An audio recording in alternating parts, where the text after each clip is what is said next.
The Dark Pit, the Divine Hand. In a quiet township on the outskirts of the city, there lived a young man named Malik. Born into poverty, raised by a tired grandmother and forgotten by the world, Malik never had much, not in food, not in clothes, not in hope. He watched other boys wear sneakers he could only dream of, eat meals that filled the whole room with aroma while his stomach churned from hunger.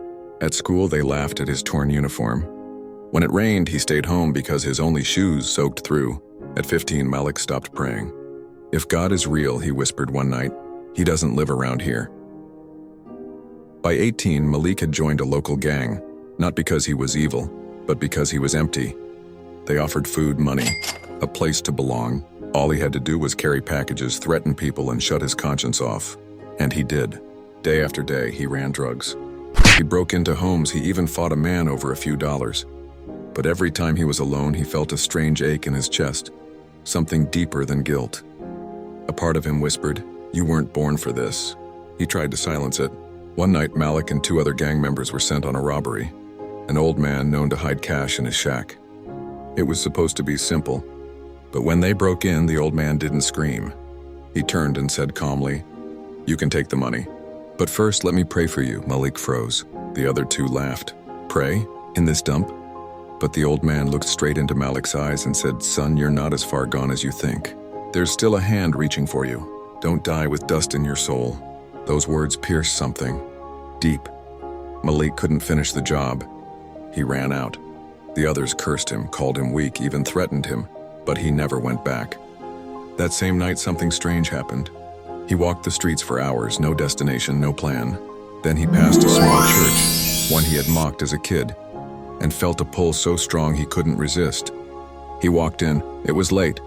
No service, just a janitor mopping the floor. Malik sat in the back and cried. Not loudly, not dramatically, just quietly, like a boy who hadn't cried in years. The janitor noticed, sat beside him, and asked nothing.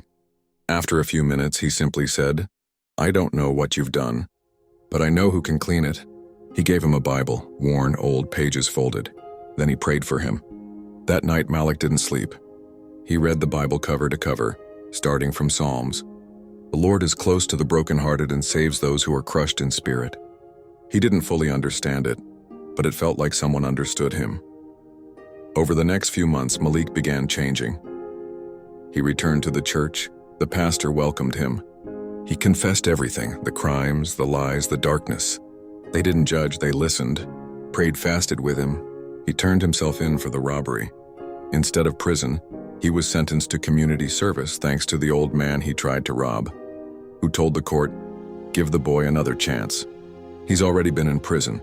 Poverty was his first cell. Malik got a job sweeping floors at a mechanic shop.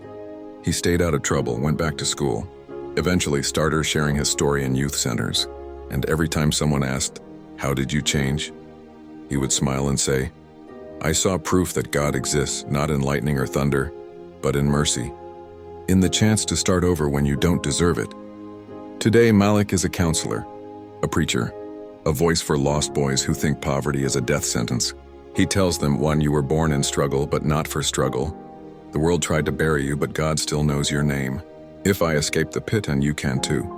Moral of the story: sometimes the strongest proof of God's existence isn't a miracle in the sky.